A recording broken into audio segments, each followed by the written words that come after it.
Narito ang iyong pang-araw-araw na horoscope para sa Libra para sa araw ng March 11, 2026.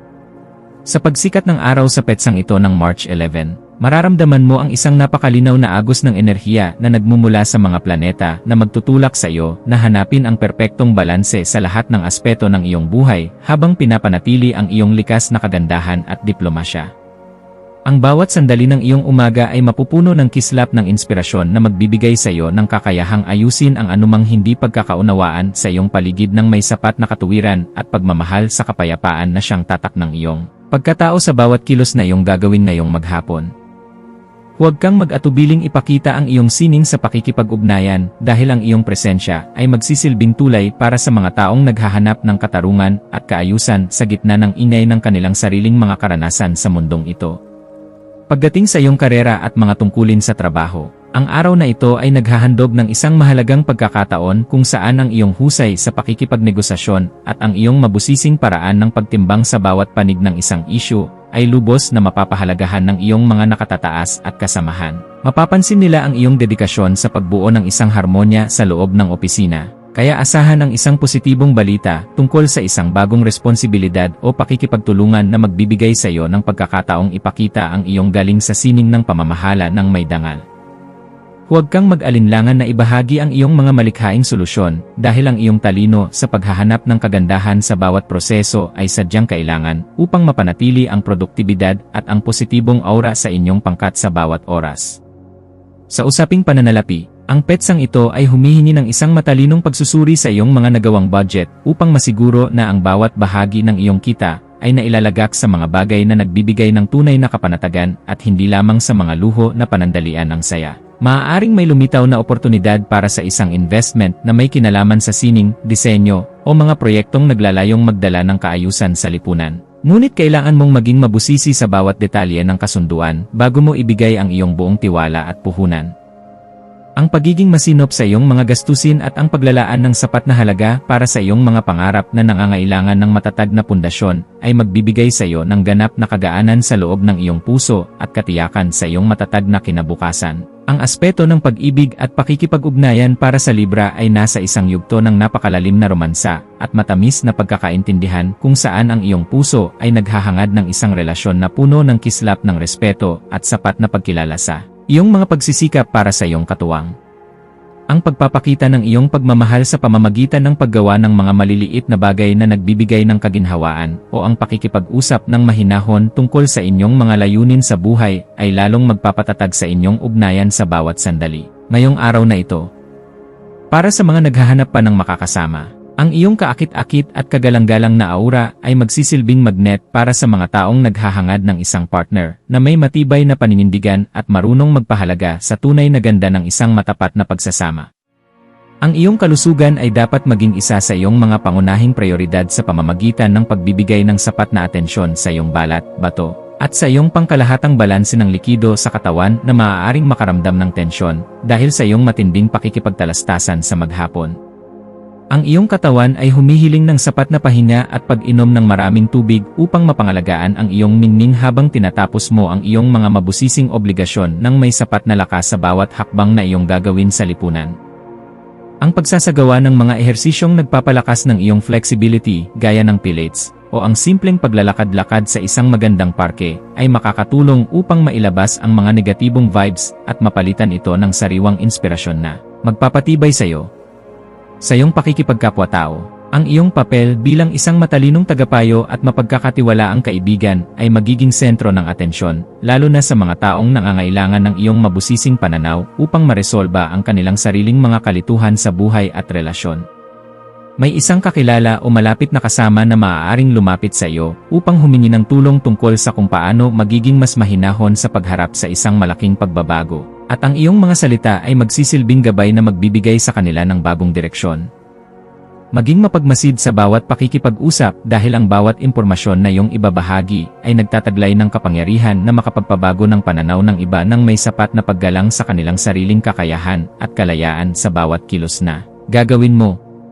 Ang iyong malikhaing isipan ay magkakaroon ng pambihirang kislap sa hapon, lalo na sa mga gawaing may kinalaman sa pagdedekorasyon, sining, o anumang paraan ng pagpapahayag na nagpapakita ng iyong pagiging mabusisi sa bawat aspeto ng kagandahan at proporsyon sa iyong mga likha. Huwag mong limitahan ang iyong sarili sa mga nakasanayang estilo lamang. Bagkus ay subukan ang mga makabagong pamamaraan na magpapakita ng iyong galing habang pinapanatili ang kalidad at dangal ng iyong mga gawa para sa iyong sariling kaganapan at kaligayahan. Ang pagbuo ng isang bagay na may layuning magbigay ng kagaanan at saya sa pakiramdam ng marami sa pamamagitan ng iyong mga natatanging talento ay nagbibigay sa iyo ng ganap na tagumpay na sadyang napakahalaga para sa iyong emosyonal na paglago.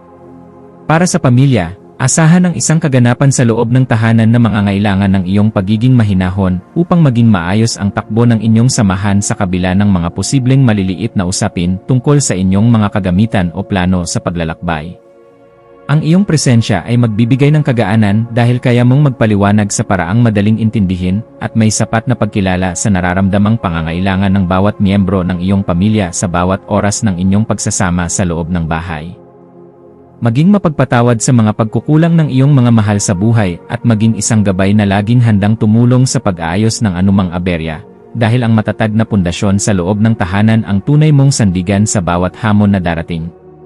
Ang iyong intuwisyon ay magsisilbing isang matalas na kumpas sa pagpapasya tungkol sa isang bagong oportunidad na may kinalaman sa iyong personal na paglago o sa pagpapaganda ng iyong sariling kasanayan sa pakikipag-ugnayan sa mga taong may malalim na karanasan.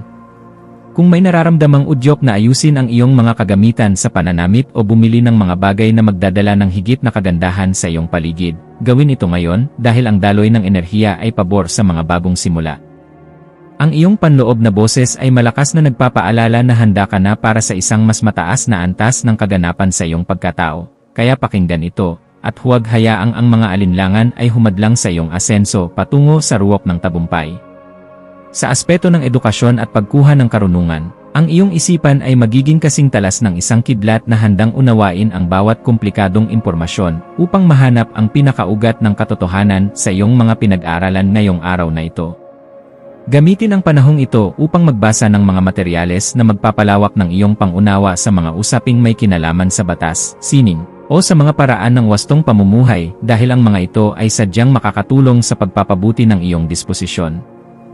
Ang bawat impormasyon na iyong matututunan ay magsisilbing hiya sa iyong isipan, kaya huwag kang titigil sa paghahanap ng liwanag hanggang sa marating mo ang ganap na kalinawan na iyong matagal nang hinahanap para sa iyong seguridad at katarungan. Iwasan ang pagiging masyadong indecisive o ang pagdadalawang isip sa mga sitwasyong nangangailangan ng mabilis na aksyon upang hindi ka makagawa ng pader na maglalayo sa iyo sa mga bagong pagkakataon na maaaring magpabilis sa iyong pag-unlad sa bawat sandali. Ang pagpapanatili ng isang balanse sa pagitan ng iyong pagsusuri at ng iyong pagiging mahinahon sa pagpili ng landas ay isang kasanayan na dapat mong pagtuunan ng pansin ngayong araw upang mas lalo kang irespeto ng lahat. Ang pagpili sa kung ano ang nakakabuti sa iyong pangmatagalang mitiin nang hindi isinasakripisyo ang iyong mga prinsipyo ay magbibigay sa iyo ng mas mabilis na resulta at mas malalim na kagalakan sa bawat sandali ng iyong pakikipagsapalaran sa mundong ito.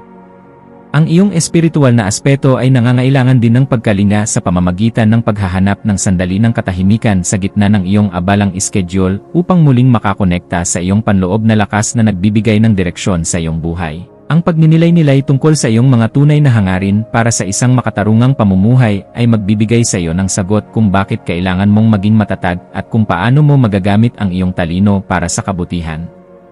Ang pagpapasalamat sa bawat biyaya, maliit man o malaki, na iyong natatanggap ay magbubukas ng pinto para sa mas marami pang milagro. Kaya panatilihin ang iyong integridad at ang iyong pagiging marangal sa lahat ng pagkakataon na ibinibigay sa iyo sa maghapon habang ikaw ay lumalago. Maging mapagmasid sa mga dokumento, email, o mga mensaheng iyong matatanggap ngayong hapon, lalo na ang mga may kinalaman sa iyong mga legal na usapin, kontrata sa trabaho, o mga mensahe mula sa iyong mga malapit na kasama, at siguraduhin na naintindihan mo ang detalye. Ang paghingi ng payo sa mga taong may sapat na karanasan, o sa iyong mga mentor ay isang matalinong hakbang na dapat mong gawin upang maprotektahan ang iyong mga interes at ang iyong pinaghirapan sa loob ng mahabang panahon. Ang pag-iingat sa ganitong mga usapin ay magbibigay sa iyo ng kapanatagan na ang iyong mga hakbang ay nasa loob ng katuwiran at hindi ka malalagay sa alanganin dahil lamang sa kakulangan sa mabusising pagsusuri ng bawat datos na iyong matatanggap. Sa pagdating ng gabi, Maglaan ng oras upang ayusin ang iyong kapaligiran at ang iyong isip sa pamamagitan ng paggawa ng mga bagay na nagpapakalma sa iyong sistema, gaya ng pakikinig sa malamyos na musika o ang pag-aayos ng iyong mga kagamitan sa pagtulog. Ang kaayusan sa iyong kapaligiran ay direktang nakakaapekto sa iyong pakiramdam. Kaya ang pagliligpit ng iyong mga kagamitan at ang pag-aayos ng iyong kwarto ay makakatulong upang maalis ang mga tensyon sa iyong isipan na dulot ng sobrang pagpapakapagod sa maghapon. Ang pagpapasalamat sa bawat tagumpay na iyong nakamit sa araw na ito ay magpapanatili sa iyong positibong disposisyon na siyang magsisilbing magnet para sa mas magagandang balita na darating sa iyong pintuan bukas para sa iyong patuloy na ikaunlad. Bilang huling payo para sa iyo, laging tandaan na ang tunay na lakas ay matatagpuan sa pagkakaroon ng isang mapayapang puso na laging handang umunawa sa sarili at sa ibang tao nang may sapat na pagmamahal sa bawat sandali ng iyong pagkilos. Manatiling nakatutok sa iyong sariling landas habang nagpapakita ng malasakit sa mga taong nasa paligid mo, dahil ang kaganapan ng iyong pagkatao ay matatagpuan sa pagbabahagi ng iyong liwanag ng may dangal sa lahat ng pagkakataon na ibinibigay sa iyo. Hayaang ang liwanag ng karunungan ang maging gabay mo sa pagtahak sa daan ng iyong mga adhikain, at maniwala ka na sa bawat pagsusumikap mo na magpakita ng kabutihan, mayroong magandang bukas na naghihintay para sa iyo sa bawat sandali. Ang iyong mga maswerteng numero para sa araw na ito ay 7, 16 na, at 19. Ang iyong maswerteng kulay ay kulay rosas o asul langit na sumisimbolo sa harmonya at pag-ibig. At ang maswerteng gawain para sa araw na ito ay ang pag-aayos ng iyong mga dekorasyon sa bahay, ang mabusising pagrepaso sa isang kasunduan, o ang pakikipag-date sa isang taong mahalaga sa iyo upang muling mahanap ang iyong kagalakan at sigla sa buhay.